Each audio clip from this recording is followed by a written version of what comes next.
our planet is sitting on a time bomb. Ghana is at the mercy of the drastic impact of climate change.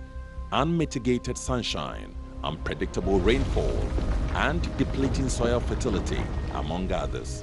How can the country deal with the threat of climate change while solving some of its basic problems? In a series of human-centered stories, we shine a light on some of the most basic innovative ideas that could help bring change and what the Ghana Climate Innovation Center is doing to scale up these ideas.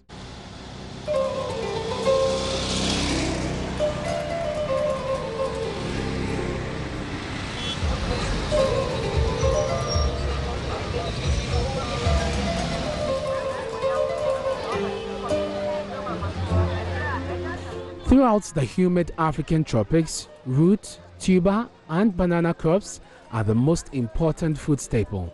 Approximately 300 million people in developing countries depend on RTB value chain, namely cassava, potato, sweet potato, bananas, and yams for food security and income.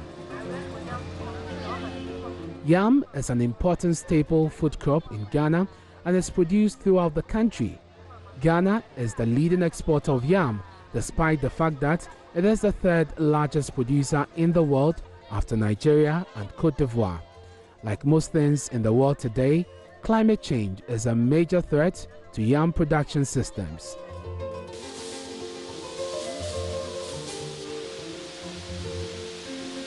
So a team of agriculture researchers have introduced a new climate-smart technology to rapidly multiply yam seeds for farmers. Farmers will go through the laborious process of raising yam mounds, and at the end of the period, they cannot plant all the yam because they don't have sufficient seed yam to plant.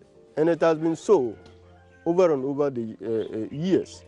So the International Institute of Tropical Agriculture, IITA, based in Nigeria, they came out with this technology. We worked in collaboration with them. And the technology is to produce seed yam at a very fast rate using the yam vine instead of the tuber. Yam is not only a food crop, it is a cash crop. Yam contributes about 17% of the agricultural subsector GDP and employed about 300 smallholder farmers in the northern belt alone. But for many years, yam farmers in Ghana have used the yam mini-set to plant yam, which means averagely every farmer saves about 30% of the yam tubers he produces in the year for replanting. Yam is a very important crop in this country, and in particularly here in the northern part of the country. In fact, here in the yam producing areas, once they run out of yam, they tell you the hunger has started.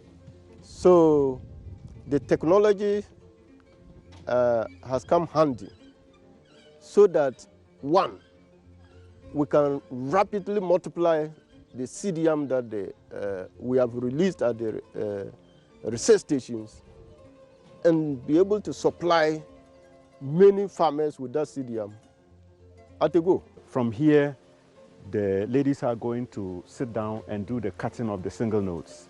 Alhaji Amadou Mahama is one farmer who has adapted this technology. Amadou is the CEO of HIKMA Farms.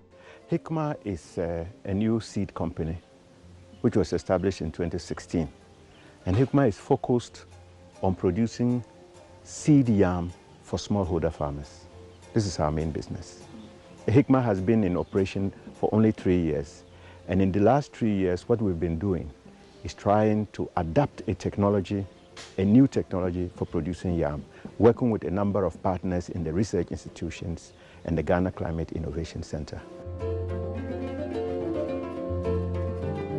GCIC is a pioneering business incubator with a unique focus of developing SME ventures and entrepreneurs in Ghana's green economy. Their mission is to develop and support an exceptional set of transformational ventures and entrepreneurs who are pioneering adaptive and mitigating solutions for climate change issues in Ghana.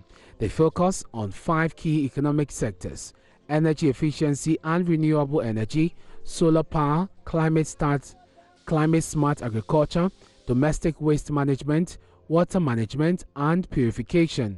HIKMA Farms is one of the businesses we have actually supported. What HIKMA Farms sought to do was to solve the problem of food security. And he did that by coming up with what we call developing yam seedlings, multiplication of yam seedlings. Ordinarily, what one would do is to take a tuber of yam and perhaps cut it into maximum 3 or 4. But he came up with a technology that will give you yam nodes, and you are able to multiply the nodes into several thousands of seedlings that you can now plant and have yam. We thought the idea was brilliant. Traditionally, a major constraint in yam production has been the requirement of large quantities of planting materials on a per-acre basis. As many as 10,000 normal seed yams are required to plant 1 hectare in order to produce an economic quantity of ware yams. This affects the income of the farmer. The scarcity and high cost of purchasing seed yams makes this problem worse, hence the need to improve seed yam production techniques. This technology is different from the existing method of mini sets to produce yam because it uses the vine of the yam instead of the tuber. So the difference is that instead of using part of your produce as seed, there is a new method to produce it from the vines instead of saving up to 30% of your produce to use as seed. So this makes the food that the farmer has produced more available for his own use, for the use of the family, or for sale. So this is how this technology is different. And the multiplication rate of using this vine with this technology, with 1 plant growing, I can produce 300 seedlings from just 1 plant. But with the mini set technology, with 1 full yam, you are going to get about 6 pieces. So there's a big difference in the multiplication rate using the vine technology and the mini sets. Meet Abubakar Wahid. He's a farmhand here at HIKMA. He finds the innovation very interesting. Wahid understands fully how the process works. When you cut a single node, and the process of cutting it, you call it nodal cutting. So when you cut and plant, you see that 2 weeks after the planting, it will germinate. And when it germinates, at least it should last for about 4 to 3 weeks, and you transfer it into the ridges. So when you cut and plant, you call that foundation seed. And from the foundation seed, it moves into the ridges. And from the ridges, you have a tuber not less than 200 grams. So that's what mostly you can sell to a farmer, or you sell the foundation seed itself to the farmer to go and produce what he or she is about to do.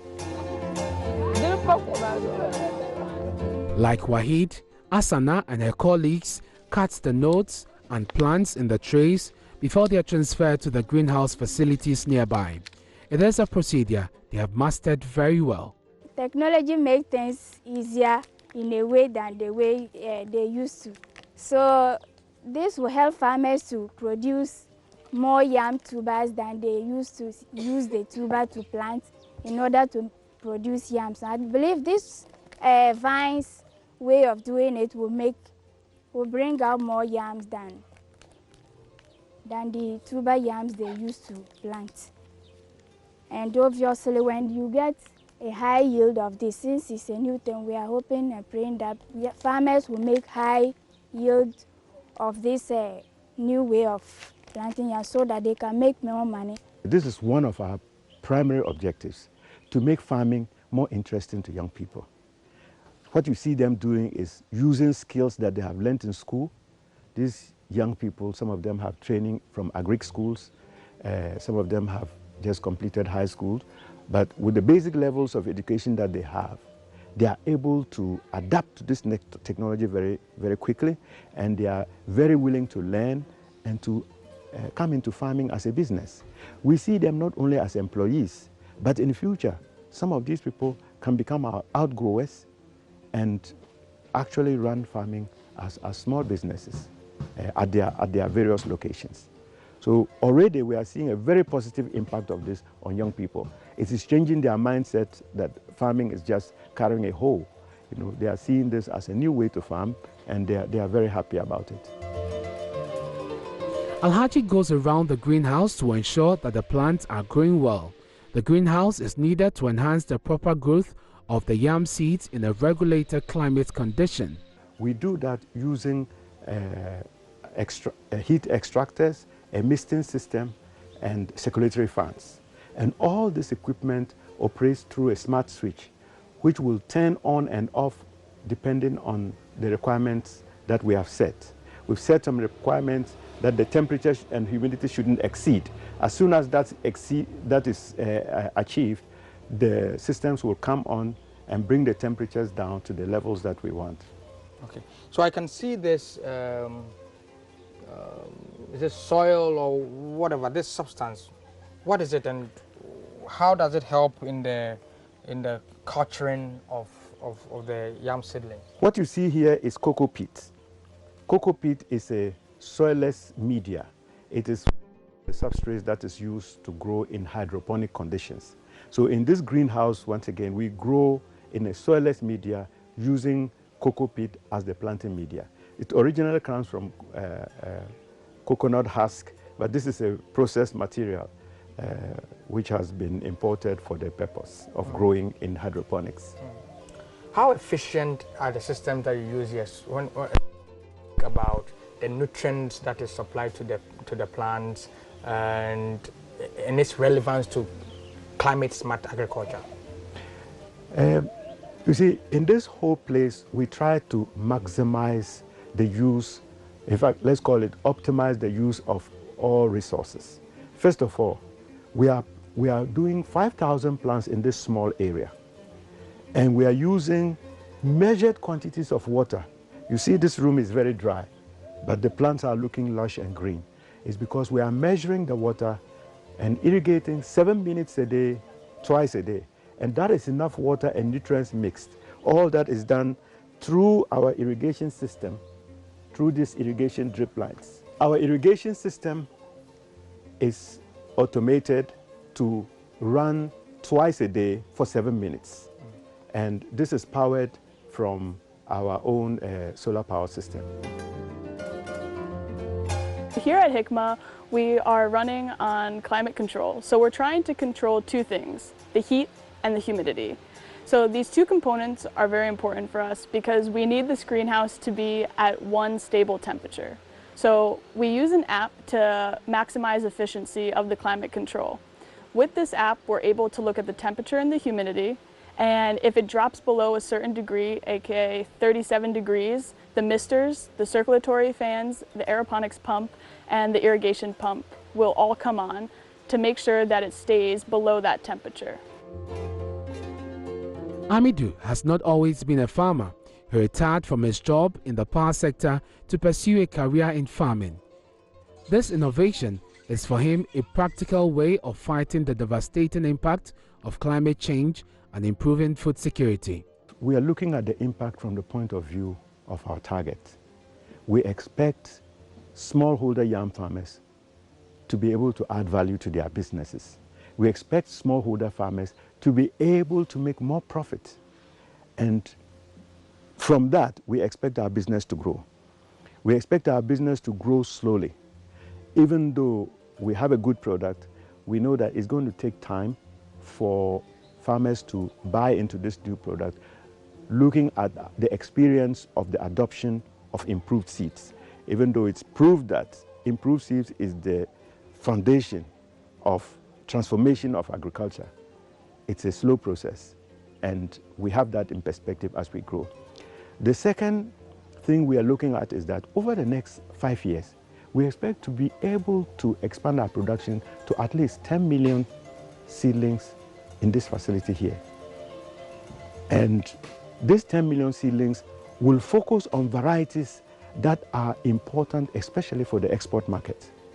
The export market for yam is a very lucrative market, and this market is constrained because of the availability of the elite varieties that's preferred in the export market, like the Puna and the Lavacos.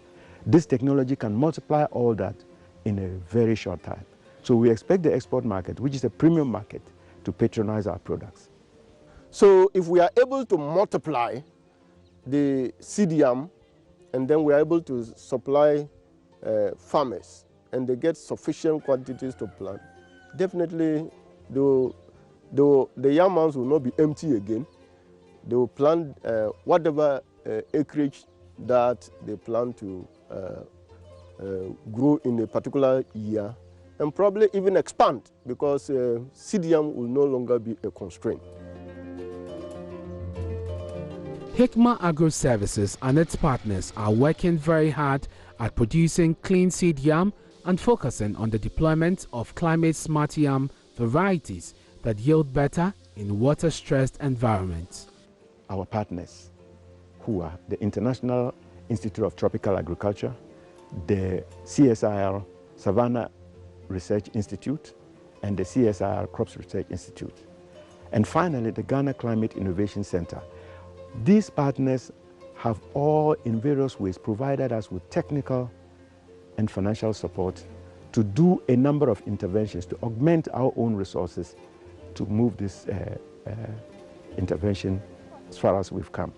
We are looking forward to additional partners in the private sector and the development sector to join us in what we are doing, so that this technology can be rolled out very quickly to farmers, since this can change the face of yam farming in Ghana in a very short time. Having gone there to see the real things for ourselves, we feel that in the next couple of years, food security as far as yam is concerned should be a thing of the past. Having done the demonstration farm and the willingness and appreciation of the people, and the fact that they've indicated this is something we really wanted and we've seen it, then we feel that it's going to work.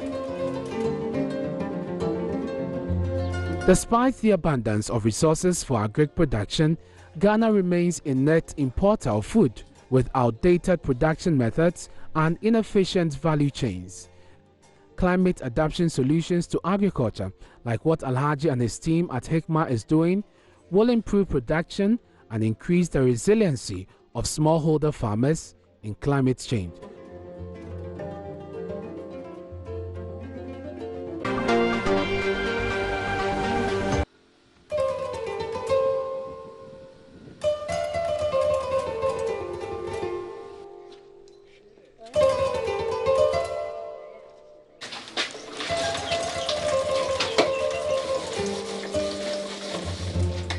Access to improved sanitation is a challenge for millions of people in Ghana. About 23 million Ghanaians do not have access to improved sanitation, and 3 million do not have access to safe drinking water. Solutions to this challenge could greatly reduce related diseases and mortality. In most urban cities, domestic wastewater, especially black and grey waters, are discharged into the environment and treated. This wastewater ends up contaminating surface waters and underground water sources. Although many of the metropolitan, municipal and district assemblies have wastewater treatment facilities, just a few of them function.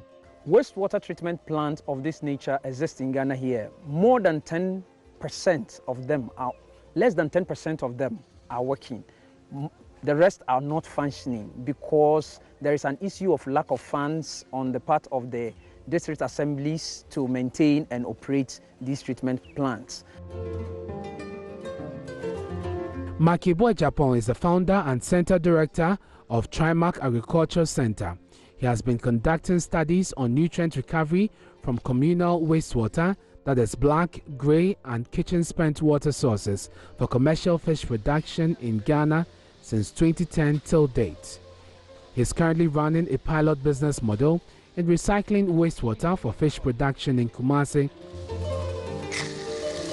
The Ghana Climate Change Innovation Center has been providing technical and financial support to Trimark for many years. Trimark is in the Chapatre district of in the Ashanti region.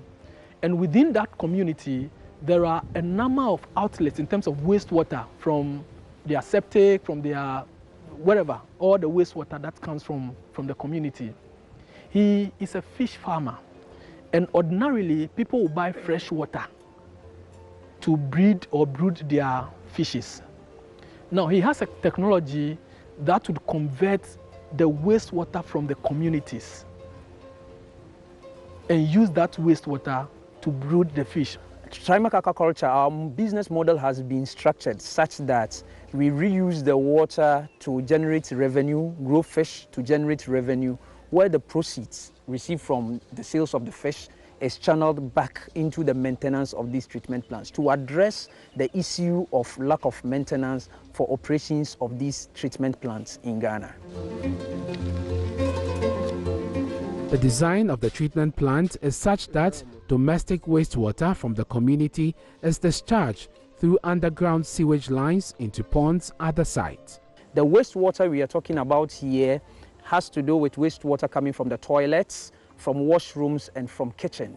And when the wastewater comes in here, they are first of all sent into the first pond, which is anaerobic pond. So as the anaerobic pond settles, it moves again to a second pond, which is called a facultative pond. From the facultative pond, it moves to another facultative pond before it moves to the next maturation and the last maturation pond. So it is in these two maturation ponds, that's the fourth and the fifth maturation ponds, that is where we culture our fish. And fish cultured in the last two maturation ponds are not for consumption, but rather they serve as broodstock, where we harvest, we take the eggs, send them to our on-site hatcheries, where we produce fingerlings.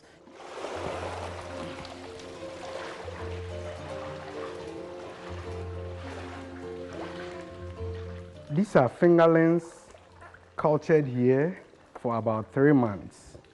We had their eggs from the broodstock. The broodstock are really the parent fish that were cultured in the wastewater treatment plants. And then they are about 3 months old. These are the sizes that they get to for us to transfer them into the outside concrete tanks, which receives clean water, which has nothing to do with wastewater. So these are the fingerlings. So tell me, what happens here? What is this building about? What do you do here? This is our hatcheries.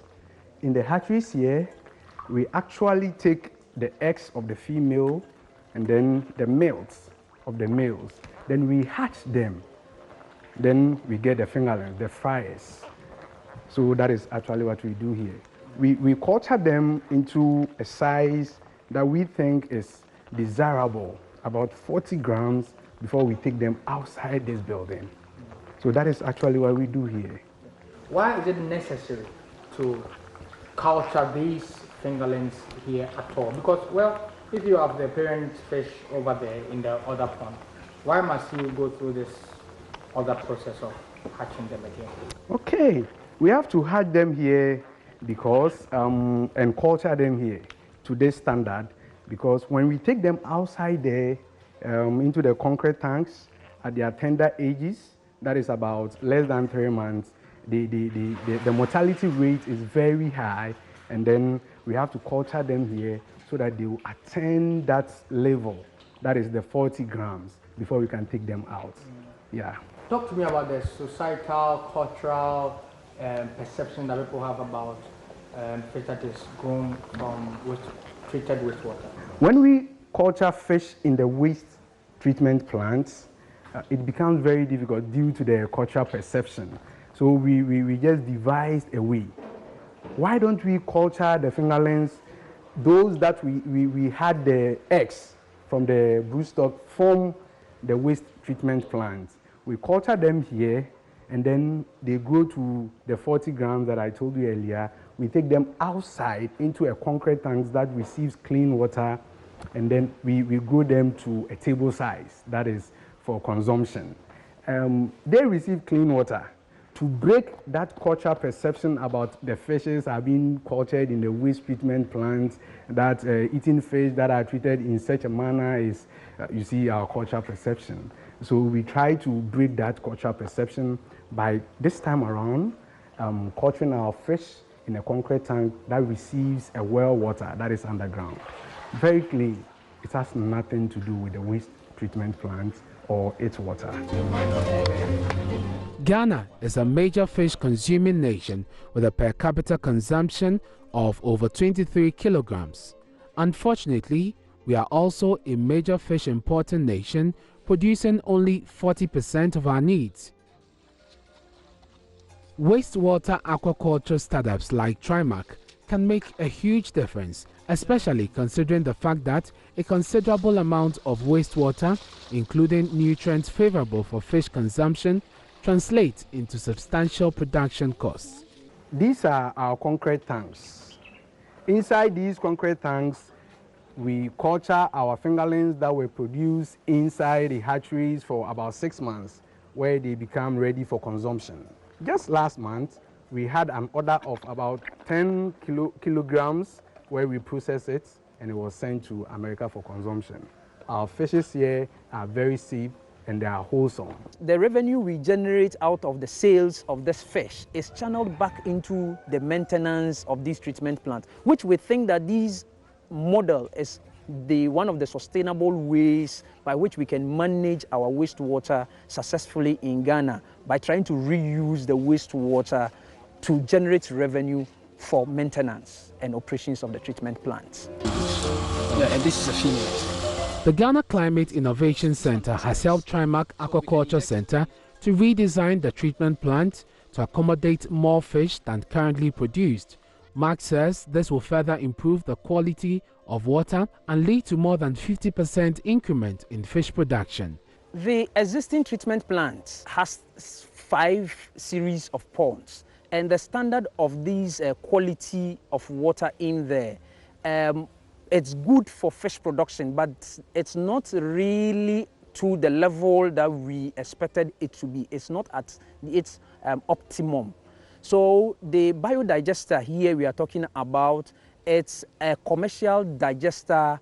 It's a concrete built tanks that is expected to receive the waste first and do treatment in anaerobic processes before the effluent is discharged into the anaerobic pond, for the anaerobic pond to also continue with its function as an anaerobic pond. In that effect, we are expecting the whole treatment plant, the ponds, to perform more efficiently by getting the best out of the whole resource. Any business we support, we take them from a certain stage, bring them to the limelight, and other funders see the light and inject more money into the businesses. We supported Trimark with about $40,000. Now there is an institution, because of confidentiality, there's an institution that is supporting him with $100,000 to expand this. And these are success stories that are worth mentioning, so that people will see the kind of work that Ghana Climate Innovation Center is doing. Besides numerous partners we've gotten to support Trimark in our activities, partners like Kumasi Metropolitan Assembly, International Water Management Institute, and Aqua for All in the Netherlands, and also Waste Enterprises. GCIC has played a very key role in our business model. GCIC is a pioneering business incubator with a unique focus of developing SME ventures and entrepreneurs in Ghana's green economy. Their mission is to develop and support an exceptional set of transformational ventures and entrepreneurs who are pioneering adaptive and mitigating solutions for climate change issues in Ghana. They focus on 5 key economic sectors: energy efficiency and renewable energy, solar power, climate smart agriculture, domestic waste management, water management, and purification.